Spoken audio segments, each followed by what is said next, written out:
Hello students, कल हम लोग ने कॉन्टिन्यूटी पे बेस कुछ क्वेश्चंस करे थे। आज भी उसी को कंटिन्यू करेंगे।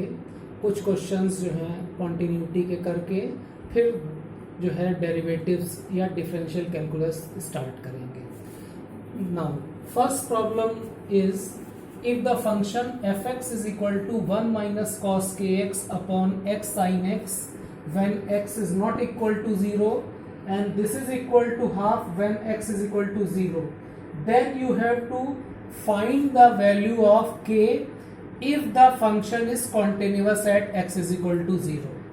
Now in this question it is given that the function is continuous at x is equal to 0, means the left hand limit, right hand limit and value of the function, all these three are equal to half. So when it is given in the question that function is continuous, then no need to find the left hand limit, right hand limit. हम सिर्फ function की zero पे limit find करेंगे और उसको half के equal कर देंगे, क्योंकि क्वेश्चन में दे रखा है कि ये फंक्शन जो है वो जीरो पे कॉन्टिन्यूअस है। इसका मतलब left hand limit, right hand limit दोनों एग्जिस्ट करेंगी और दोनों इक्वल होंगी और दोनों की वैल्यू हाफ के बराबर होगी। तो now since it is given that F x is continuous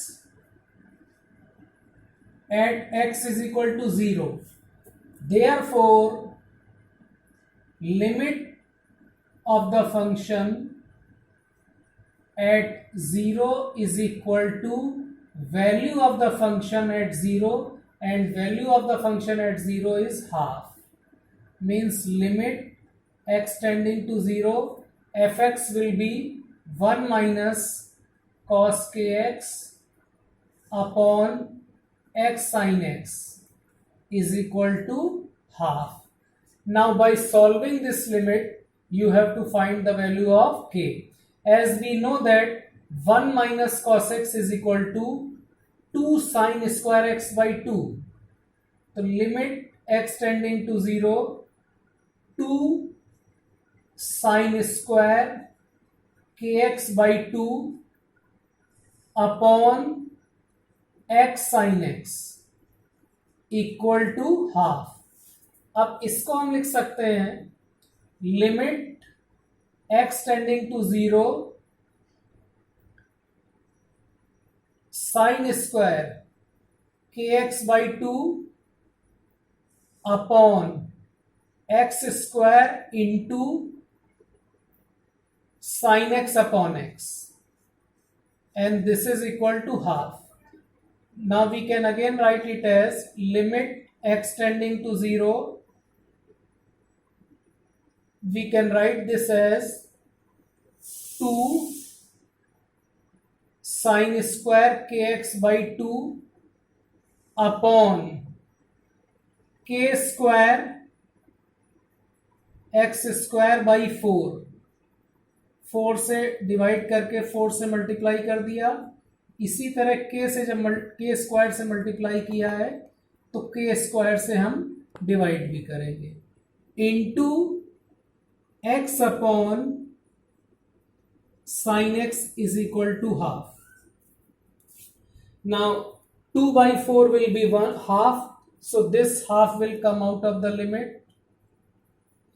and limit x tending to 0, इसको हम लिख सकते हैं sine kx upon 2 upon kx upon 2 whole square into k square into limit x tending to 0 x upon sine x equal to half. तो ये limit x tending to 0 sine kx by 2 upon kx by 2, this limit will be 1. In the same way limit x tending to 0 x upon sin x, this limit is also 1. तो ये दोनों limit 1 हो जाएंगी and this is k square. तो we have half into k square is equal to half. तो half cancel हो जाएगा और k square will be 1. So value of k will be plus minus 1. तो इस तरीके से इसको हम सॉल्व करके k की वैल्यू फाइंड कर सकते हैं। और इन क्वेश्चंस को सॉल्व करने में थोड़ा हमको ये ध्यान रखना पड़ेगा कि अगर क्वेश्चन में ये दे रखा है कि फंक्शन कॉन्टिन्यूअस है, तो जरूरी नहीं है हम लेफ्ट हैंड लिमिट या राइट हैंड लिमिट ही फाइंड करें। हम डायरेक्ट फंक्शन की लिमिट को उस पॉइंट पे फंक्शन की वैल्यू के इक्वल शो कर देंगे। Now come to the second question. In this question the function is given and this function is defined at pi by 2. When x is not pi by 2, the function is defined like this. When x is pi by 2, the function is defined like this.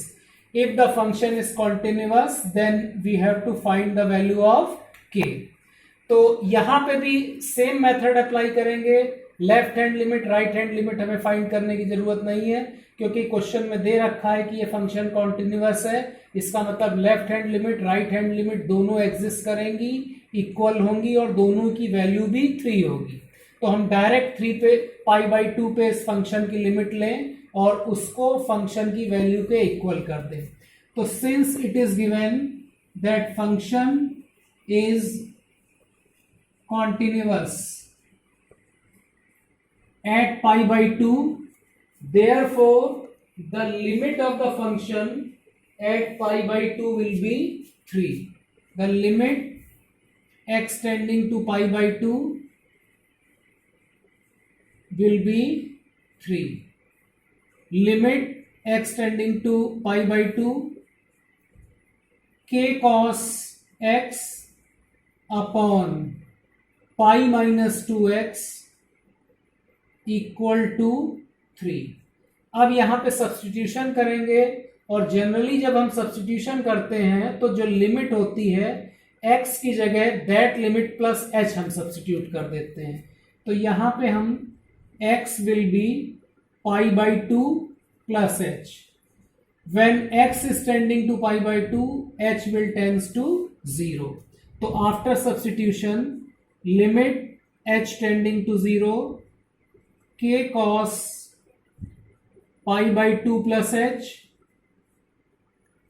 upon pi minus 2 pi by 2 plus h equal to 3, and this is equal to limit h tending to 0 minus k sin h upon minus 2h equal to 3। ये k अपॉन 2 जो है ये limit से बाहर आ जाएगा। Limit h tending to 0 sine h upon h equal to 3। Limit h tending to 0 sine h upon h will be 1, so k अपॉन 2 is equal to 3, so the value of k will be 6. Start. Next problem is a function fx is defined as 5 when x is less than or equal to 2.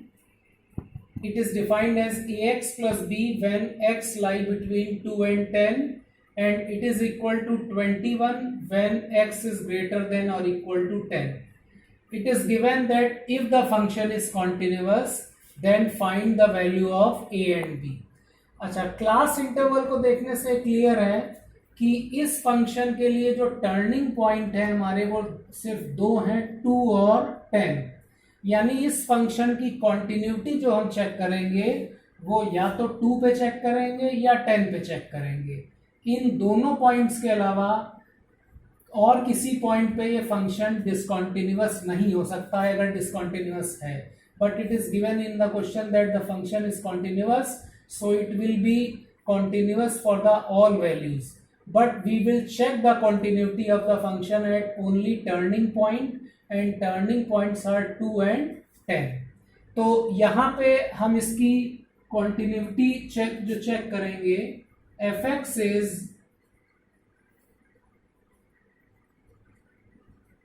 continuous at x is equal to 2 and 10.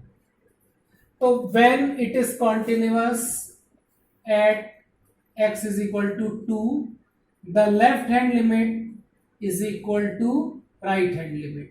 Left hand limit means x tending to 2 minus is equal to right hand limit means the value of x is greater than 2. Now when x is less than 2, the function is defined by 5,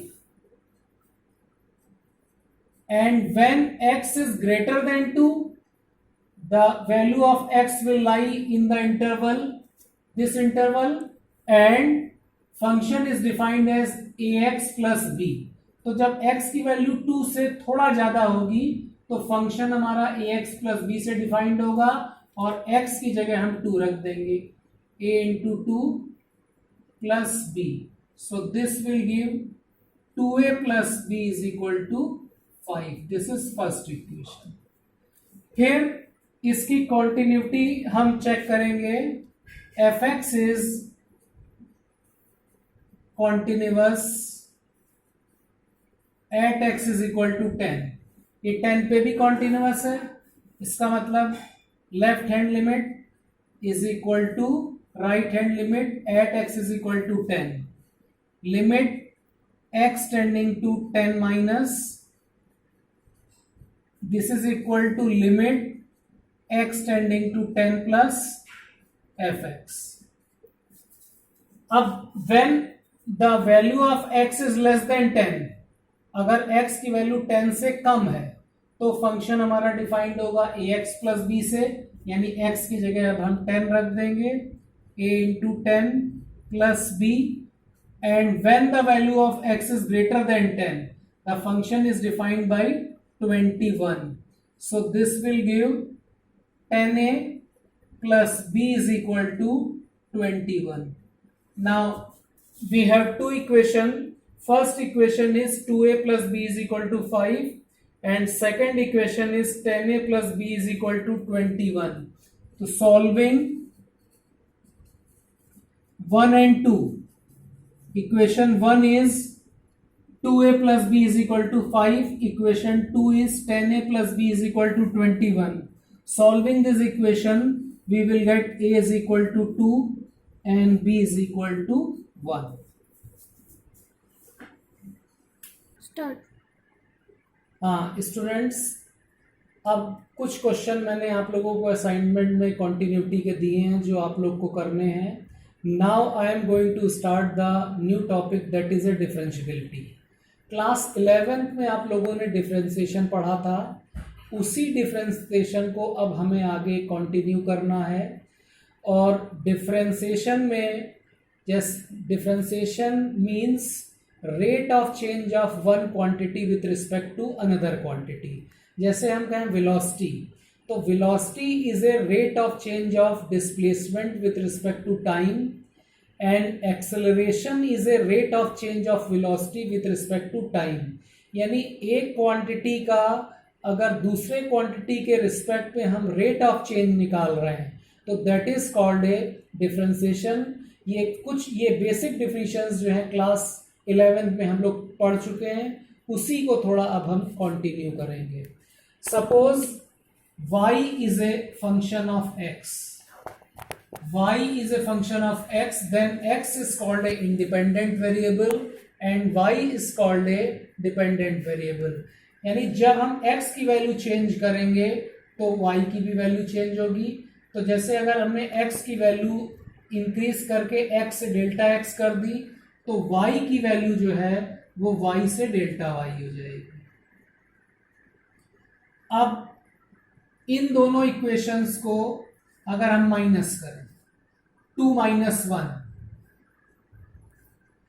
y plus delta y is equal to y plus delta y minus y equal to f of x plus delta x, this is delta x, minus fx. Delta y will be f of x plus delta x minus fx. अब अगर दोनों तरफ हम delta x से divide कर दें और divide करने के बाद लिमिट अगर ले लें delta X tending to 0, limit delta X tending to 0 F of X plus delta X minus F X upon delta X. Since delta x is a very small, so this delta y upon delta x is called a dy by dx. Means derivative of y with respect to x or differential coefficient of y with respect to x, and this is equal to limit delta x tending to 0 f of x plus delta x minus fx upon delta x.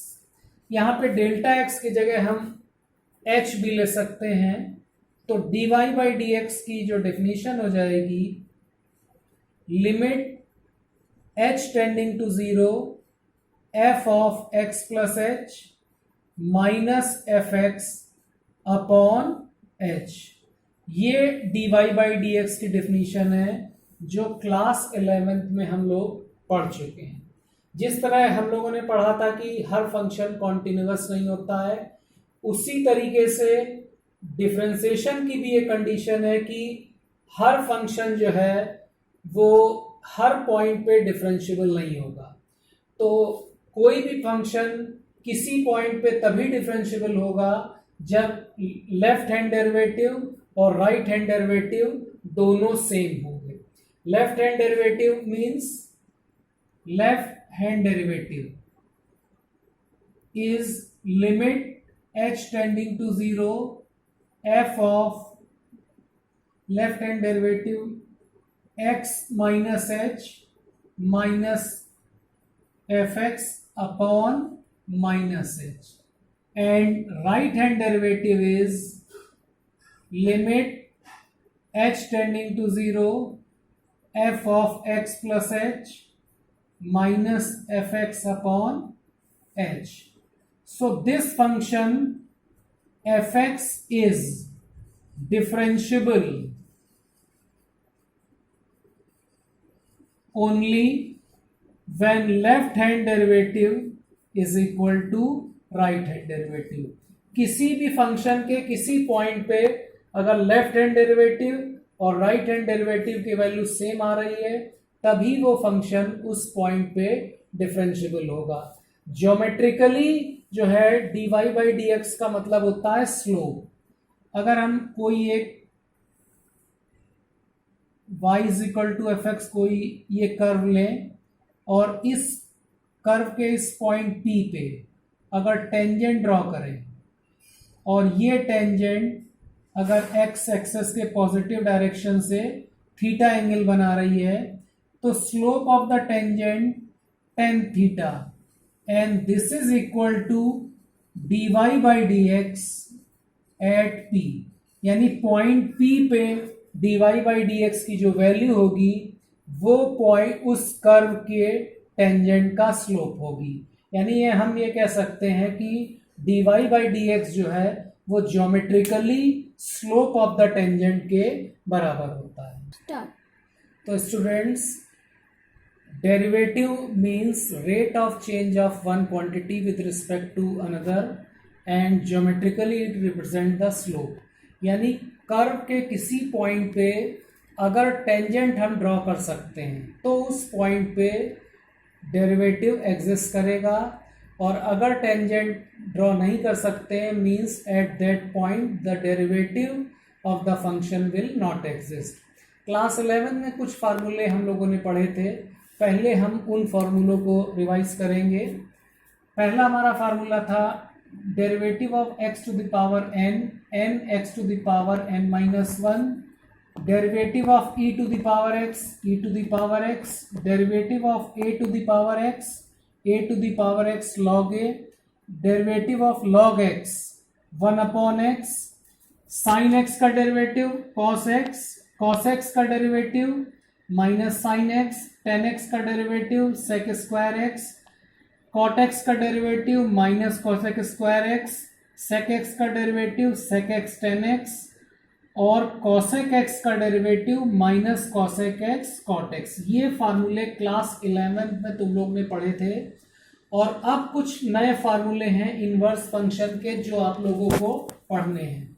जैसे sine inverse x का derivative 1/√1 minus x square, cos inverse x का derivative -1/√1 minus x square, tan inverse x का derivative 1/1 plus x square, and derivative of cot inverse x is -1/1 plus x square.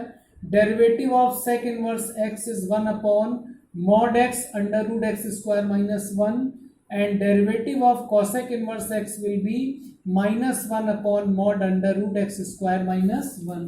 ये differentiation के basic फार्मूले हैं जो आप लोगों को याद करने हैं, और नेक्स्ट टर्म पे इन फार्मूलों पे बेस्ड क्वेश्चंस और डिफरेंशिएशंस की कुछ प्रॉपर्टीज जो है वो नेक्स्ट टर्म पे हम लोग डिस्कस करेंगे।